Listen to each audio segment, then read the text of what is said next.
Hi friends, నేను మీ కృష్ణని. అందరూ బాగుండాలి, అందరిలో నేను ఉండాలి. ఫ్రెండ్స్, నా వీడియోస్ చాలా లేట్ అవుతున్నాయి. ప్లీజ్ దయించి క్షమించండి. ఎందుకు లేట్ అవుతున్నాయి అంటే నాకు హెల్త్ కూడా బాగాలేదు. కాకినాడ హాస్పిటల్లో అడ్మిట్ ఉన్నాను, తిరుగుతూ ఉన్నాను అనమాట. ప్లస్ నిన్న బండిపై నుంచి కింద పడిపోవడం వల్ల చెయ్యి ప్యాచ్ అవుతుంది. అలా అని చెప్పేసి నేను కొంచెం వీడియోస్ చేయడం కొంచెం కష్టంగా ఉంది నాకు. ఓకే ఫ్రెండ్స్, మీకోసం ఈ వన్ డే తప్పించిన మరుసటి రోజు కంపల్సరీ నా వీడియోస్ అప్లోడ్ చేస్తూ ఉంటాను. ప్లీజ్ దయించి నా వీడియోస్ చూడండి, ఇంట్రెస్టింగ్గా వినండి, మీకే అర్థమవుతుంది. ఓకే, కథలోకి వెళ్ళిపోదాం. నిన్న సుధా నా నుంచి డివైడ్ అయిపోయింది అని చెప్పాను కదా మీకు. రూమ్ తీసుకొని బేబీని తీసుకొని తను డివైడ్గా ఉండాలని చెప్పేసి నాతో డివైడ్ అయిపోయింది. వేరే రూమ్ తీసుకొని వేరే రూమ్కి వెళ్ళిపోయింది అనమాట తను. ఇప్పుడు తన సిచ్యువేషన్ ఎలా ఉంది అంటే బయటికి వెళ్ళలేని పరిస్థితి. చిన్న బాబు, తను ఎలా తింటుంది, ఎలా ఉంటుంది, ఏంటి అనేది ఎవరిని ఇంటికి రానివ్వడం లేదు, ఎవరితో మాట్లాడడం లేదు. ప్లస్ ఇంకా తను ఎక్కడైతే రెంట్కి తీసుకుని ఉందో తన పక్కన ఆంటీ వాళ్ళు కానీ బ్యాక్ సైడ్ అంటే పక్కన అక్కన వాళ్ళు ఉంటారు కదా, వాళ్ళ హెల్ప్తో పాటు తన జీవితం సాగిస్తుంది అనమాట. అలాగే మీలాంటి వ్యూవర్స్ కూడా కొంతమంది కథని వింటూ సపోర్ట్ చేస్తూ తనని దగ్గరున్న వాళ్ళైతే సపోర్ట్ చేస్తున్నారు. ప్లీజ్ దయించి మీరు కూడా తన నంబర్ని డిస్క్రిప్షన్లో పెట్టాను. మీరు ఏమైనా హెల్ప్ చేయాలి అనుకుంటే కూడా తనకి హెల్ప్ చేయొచ్చు. ఓకే ఫ్రెండ్స్, తను ఇప్పుడు ప్రజెంట్ ఏంటంటే తన బేబీతోని తన వేరే ఇల్లు తీసుకొని వేరే ఇంట్లో ఉంది. ఎవరితో మాట్లాడడం లేదు, ఎవరితో కథలాడడం లేదు. అండ్ ఆ కుటుంబం కానీ, పుట్టింటి వాళ్ళు కానీ, అత్తారింటి కానీ కేసుల ద్వారా అంటే పోలీస్ కేసు, కోర్టు కేసు ద్వారా వాళ్ళు ఎవరు తన దగ్గరికి రాకూడదని చెప్పేసి తను ఒక కండిషన్ పెట్టుకుంటుంది అనమాట.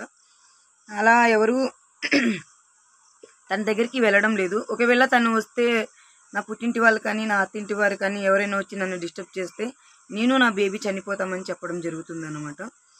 నేను సూసైడ్ చేసేసుకుంటాను అని చెప్పడం జరుగుతుంది సుధా. అందువల్ల అత్తవారింటి వాళ్ళు కానీ, పుట్టింటి వాళ్ళు కానీ ఎవరు తన దగ్గరికి రావడం లేదు. ఓకే, తన కాన్ఫిడెంట్ ఏంటంటే నా బేబీని నేనే పోషించుకోవాలి, నా బేబీని నేనే చూసుకోవాలి, నా బేబీతో పాటు నేనే ఉండాలి అని చెప్పేసి తను మొన్నటి వరకు తన హెల్త్, తన బేబీ తన కడుపులో ఉన్నంత వరకు నేను హెల్ప్గా ఉన్నాను. ఓకే, ఇప్పుడు నన్ను కూడా తను వద్దు అనుకుంటుంది. అంటే ఒక రకంగా కాదు, వద్దు అనుకుంటుంది అంటే ఎన్ని రోజులు నువ్వు చేసిన సహాయం నాకు చాలు, నువ్వు కూడా కొంచెం దూరంగా ఉండు నాతోని, నా వల్ల నీకు ఏ ప్రాబ్లం రాకూడదు అని చెప్పేసి తను నన్ను దూరం పెట్టడం జరుగుతుంది అనమాట. ఓకే ఫ్రెండ్స్, ఇప్పుడు ఇంకా ముందు తను ఎలా ఉండబోతుంది, ఇంకా జాబ్ కోసం ట్రై చేయడం కానీ, నిన్న నుంచి జాబ్ సర్చ్, తన చదువుకున్న అమ్మాయి కాబట్టి జాబ్ సర్చ్ చేస్తుంది అనమాట. ఎక్కడైతే జాబ్ దొరుకుతుందో ఇంట్లో వర్క్ ఫ్రమ్ హోమ్ అయినా సరే నేను చేసుకోవాలి అలా ఇలా అని చెప్పేసి తనకి కొంచెం తనకు ఫ్రెండ్ సర్కిల్లో ఉండడం వల్ల అడగడం చేయడం జరుగుతుంది అనమాట. ఓకే, ఇంకా ముందు తను ఏం జరుగుతుంది, ఏం చేస్తుంది అనేది నేను ఇంకా అప్లోడ్ చేస్తూనే వెళ్తాను. తన గురించి డైలీ స్టోరీ మీకు చెప్తూనే ఉంటాను. ఎందుకంటే తను నా దగ్గరే ఉంది, నా పక్కనే ఉంటుంది కాబట్టి తన గురించి మొత్తం ఏందనేది నేను ఒక కథ రూపంగా అప్లోడ్ చేస్తున్నాను కాబట్టి నేను డైలీ తన స్టోరీని మీకు పెడుతూనే వెళ్తున్నాను.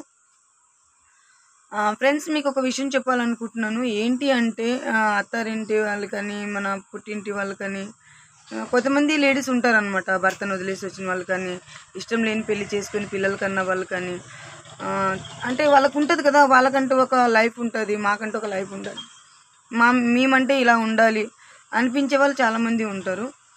బట్ ఒక చిన్న కోరుకుంటున్నాను పెద్దలందరికీ, నా వీడియో చూసిన పెద్దలందరికీ, ఈ జనరేషన్లో మీరు చేసిచ్చింది కరెక్ట్, రాంగ్ అని నేను అనట్లేదు, మీరు చేసిచ్చింది కరెక్టే, మీరు చేయడం వల్లే మా లైఫ్ బాగుంటుంది, మీరందరూ మా తోడు ఉంటారు, అంతా బాగుంటుంది. బట్ అరేంజ్ మ్యారేజ్లో ఎందుకు ఇలాంటి తప్పులు జరుగుతున్నాయి? ఓకే, ఇప్పుడు సుధా ఉంది, ఈ సుధా ఇప్పుడు తన నిర్ణయం తీసుకోవడం వల్ల తనకి ముందు ఏం జరగబోతుంది అంటే, ఇప్పుడు సుధా బయటికి వెళ్ళిపోతే ఎవరు ఏం చేస్తారో కూడా తనకు తెలియదు అనమాట. బ్యాక్ నుంచో కానీ ఫ్రంట్ నుంచో కానీ తనకి ప్రమాదమే, ఎక్కడికి వెళ్ళినా తనకి ప్రమాదమే. తన చిన్న బేబీని పట్టుకుని అంటే